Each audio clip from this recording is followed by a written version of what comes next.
Bonjour tout le monde et bienvenue à ce 7e épisode du Step Show dédié à la 30e saison de Amazing Race, défi autour du monde. J'espère que vous allez bien.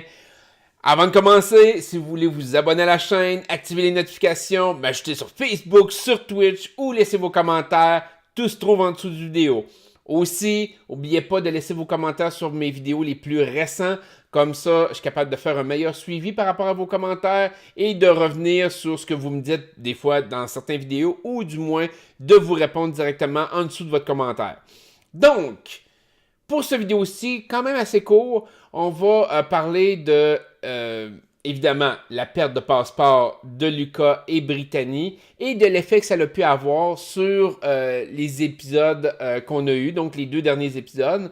Je vous rappelle que les deux derniers épisodes ne faisaient qu'un seul épisode aux États-Unis. Ça a été décortiqué par VTélé ici au Québec. Mais globalement, moi, j'ai voulu l'analyser encore une fois comme ça l'avait été fait préalablement aux États-Unis. Ça va être aussi le cas pour les deux autres épisodes, les deux prochains épisodes, les deux épisodes de fin, dans le fond. Donc, c'était un seul et même épisode aux États-Unis. Je préfère toujours l'analyser comme eux l'avaient monté et non pas comme V a décidé de le décortiquer. C'est pour ça que dans le fond, je fais juste un vidéo et non deux pour chacun des épisodes.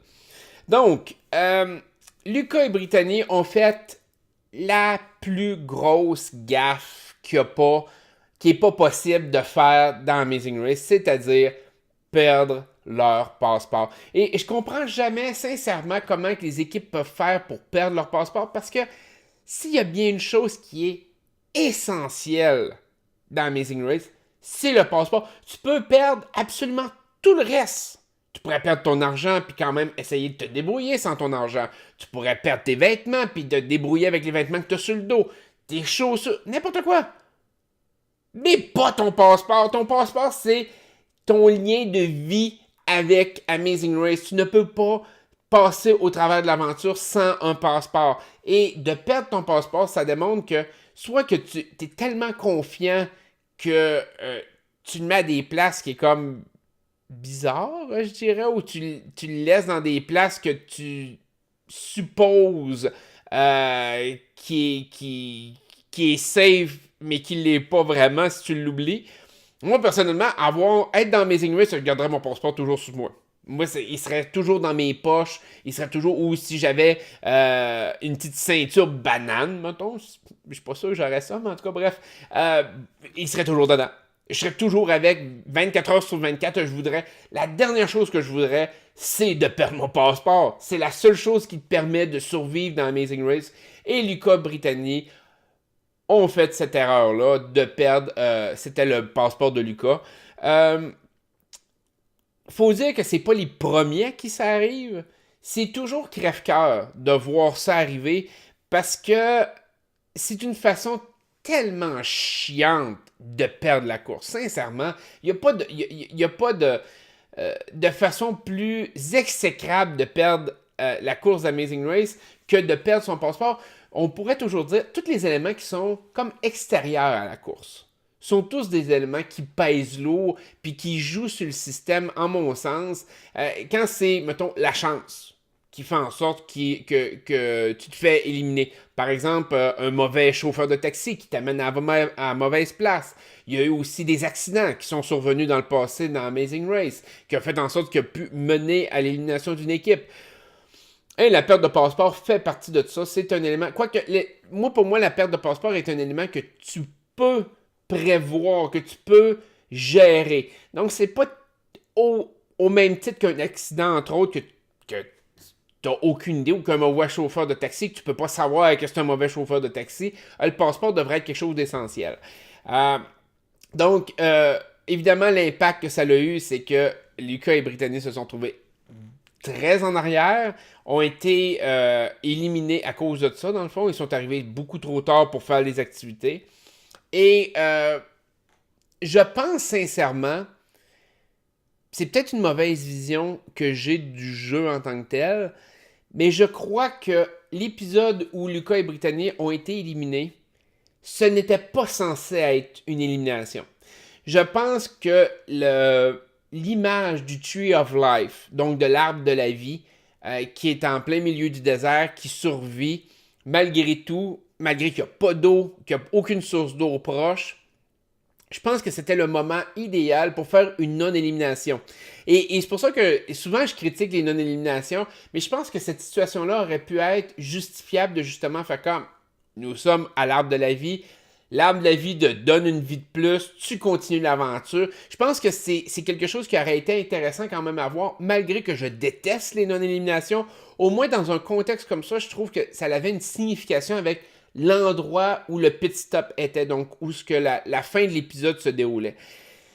Mais Brittany et Lucas étaient beaucoup trop loin des autres équipes pour faire une non-élimination à ce moment-là.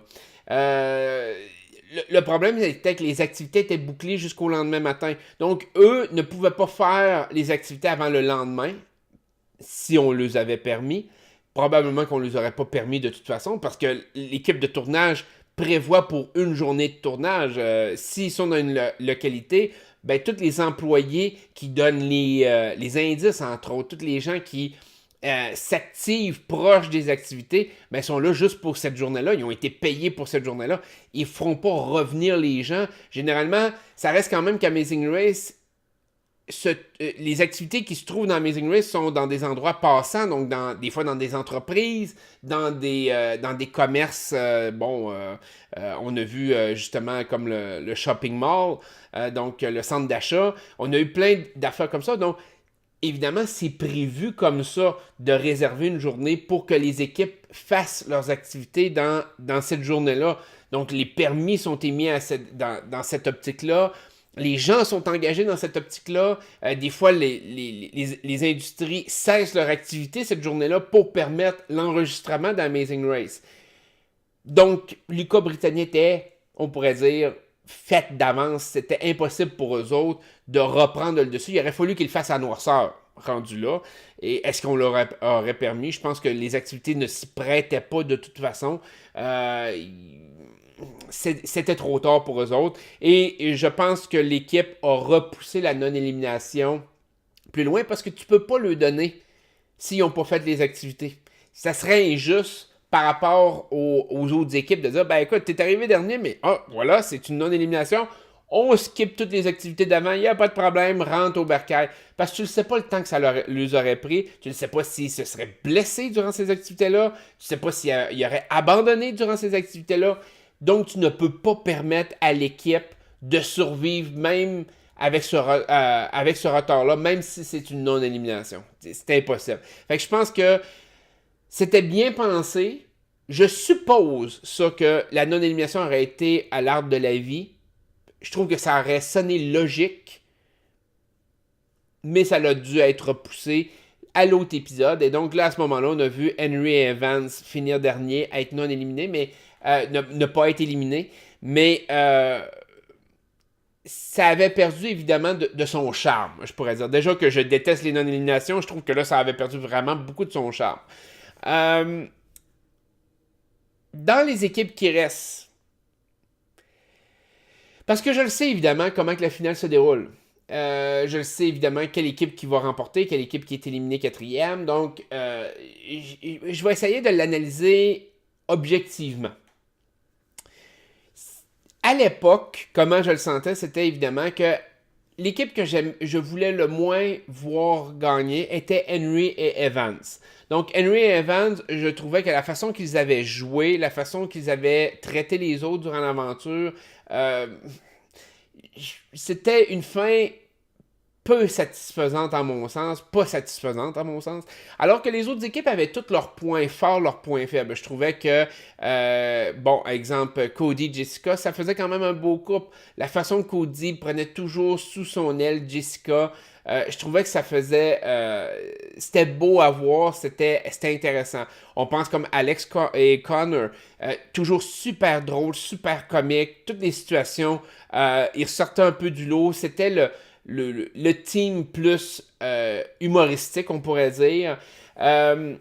Donc, toutes les équipes dans les 4 derniers avaient leurs points forts, leurs points faibles. Là, j'ai pas le nom de l'équipe des filles. Je suis désolé. J'étais sûr que je l'avais noté puis je l'ai pas devant moi. pour mal faire, puis je m'en souviens pas vite de même. Les deux filles aussi, super fortes, dominantes du début à la fin, ont toujours été dans le top 3 depuis le début. Donc, je pense que les trois équipes méritaient de se rendre en finale. Henry Evans, moins. En plus, Henry et Evans sont la seule équipe dans les 4 derniers qui ont été non éliminés, donc qui n'ont pas été éliminés lors d'une supposée élimination. Et comme vous le savez, c'est quelque chose que je n'aime pas. J'aime pas ça quand ça arrive, puis qu'une équipe se rend en finale. Puis même des équipes que j'ai adorées dans le passé, mais qui ont subi ce traitement-là, je trouvais toujours que leur victoire était illégitime d'une certaine façon. Fait que c'est comme plate.